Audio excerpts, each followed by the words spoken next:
सबके पास एक ही तरह की नॉलेज है, एक ही तरह की स्किल्स है। एक ऐसी कंट्रीज है जहां गवर्नमेंट का कोई भी इंटरवेंशन नहीं है।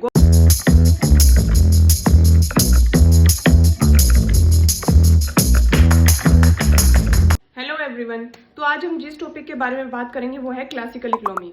अब जो ये क्लासिकल इकोनॉमिस्ट होते हैं ये क्या होते हैं? सबसे पहले तो आपको ये जानना जरूरी है कि जो सबसे पहले जब हम क्रोनोलॉजिकल ऑर्डर में लगाते हैं तो सबसे पहले कौन आते हैं? क्लासिकल ही आते हैं। और उसमें हमारे कौन थे? एडम स्मिथ एंड रिकार्डो।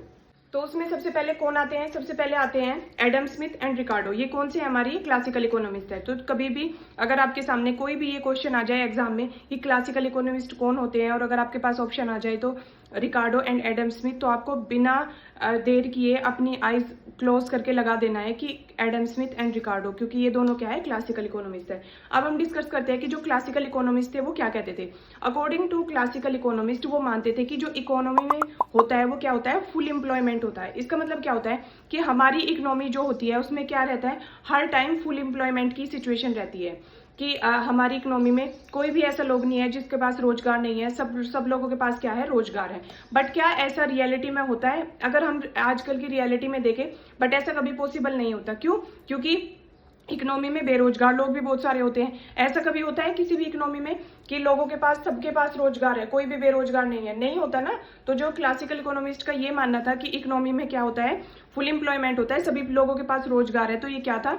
ये बिल्कुल रॉन्ग जो थी उनकी अजम्पशन थी। क्यों? क्योंकि रियलिटी से इसका कोई लेना देना नहीं है। रियलिटी में ये पॉसिबल नहीं हो पाता, क्योंकि बेरोजगार लोग भी इकोनॉमी में होते हैं। फुल एम्प्लॉयमेंट वाली सिचुएशन कभी भी इकोनॉमी अटेन नहीं कर पाती। दूसरी जो इनकी अजम्पशन थी वो क्या थी? दूसरे ये मानते थे कि जो इकोनॉमी है उसमें क्या है? लेजी फेयर इकोनॉमी है। अब लेजी फेयर इकोनॉमी का मतलब क्या होता है? लेजी फेयर इकोनॉमी का मतलब होता है कि हमारी जो इकोनॉमी है उसमें गवर्नमेंट का कोई भी इंटरवेंशन नहीं है। गवर्नमेंट कोई भी इंटरवेंशन नहीं करती। अगर किसी भी फर्म को किसी भी तरह का प्रोडक्शन करना है, या फिर किसी फर्म को अपनी कोई न्यू फर्म ओपन करनी है, तो उसके लिए किसी भी तरह के लाइसेंस की या फिर किसी भी पेपर वर्क की कोई भी जरूरत नहीं होती, क्योंकि ये क्या मानते थे कि गवर्नमेंट की तरफ से कोई भी इंटरवेंशन नहीं होता। एक लेजी फेयर इकोनॉमी होता है। जो भी फर्म या फिर जो भी इंडिविजुअल जिस भी तरह का प्रोडक्शन या फिर कोई भी फर्म अगर ओपन करना चाहता है, जो भी करना चाहता है, उसमें गवर्नमेंट अपनी दखलंदाजी कुछ भी नहीं करती है। दूसरा क्या मानते थे ये? दूसरा ये मानते थे कि हमारी क्लोज्ड इकोनॉमी है।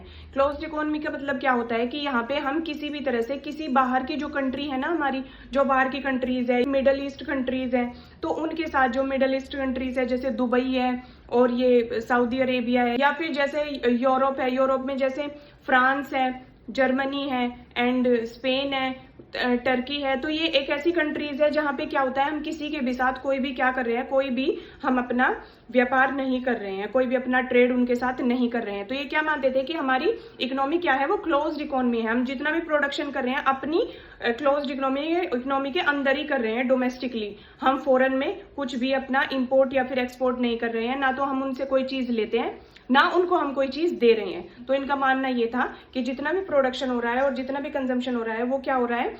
इकोनॉमी के अंदर ही हो रहा है, क्योंकि ये एक क्लोज्ड इकोनॉमी है। बाहर कंट्रीज के साथ या फिर जैसे मिडल ईस्ट, यूरोप या फिर अमेरिका, हम किसी के भी साथ कोई भी अपना ट्रेड नहीं कर रहे हैं। लेबर क्या है? होमोजीनियस है। लेबर हमारा हेट्रोजीनियस नहीं है। होमोजीनियस का मतलब क्या होता है? एक ही तरह की स्किल्स है लेबर के पास। लेबर के पास जितना भी वर्क करना आता है, जितनी भी स्किल्स है, उनको जो भी करना आता है, वो क्या है? सबके पास एक ही तरह की नॉलेज है, एक ही तरह की स्किल्स है। तो इसका मतलब क्या होता है? उसका मतलब होता है कि होमोजीनियस। लेबर हमारी क्या है? होमोजीनियस है, वो हेट्रोजीनियस नहीं है। दूसरा क्या है? ये मानते थे कि जो हमारी प्रोडक्ट एंड लेबर मार्केट है उसमें क्या है? परफेक्ट कॉम्पिटिशन है। नेक्स्ट जो अजम्पशन है हमारी, ये क्या मानते थे कि money is a medium of exchange. ये क्या मानते थे कि जो हमारी मनी है वो सिर्फ क्या करती है? हमारी मीडियम ऑफ एक्सचेंज का काम करती है। कि जैसे मुझे कुछ परचेज करना है तो मैंने उनको मनी दी और उन्होंने रिटर्न में मुझे क्या दे दिया? प्रोडक्ट दे दिया। इसका कोई और यूज नहीं होता, बल्कि ऐसा कुछ नहीं होता, क्योंकि मनी को क्या हो सकते हैं हम? स्टोर ऑफ वैल्यू भी होती है मनी, हम उसको स्टोर करके भी रख सकते हैं। स्टोर का मतलब होता है सेविंग। हम उसकी सेविंग भी कर सकते हैं, ताकि हमें क्या होगी? आगे फ्यूचर में जरूरत होगी स्पेकुलेशन के पर्पज से, तो हम उसको क्या कर सकते हैं? यूज कर सकते हैं। बट क्लासिकल क्या मानते थे कि मनी स्टोर ऑफ वैल्यू नहीं होती, आप उसको सेव करके नहीं रख सकते। उसका सिर्फ एक ही मोटिव था, एक ही यूज था। वो क्या था? Value of exchange. मतलब क्या था कि मनी को सिर्फ हम चीजों के खरीदने और के पर्पज से ही क्या करते हैं? यूज करते हैं, जो कि रॉन्ग था।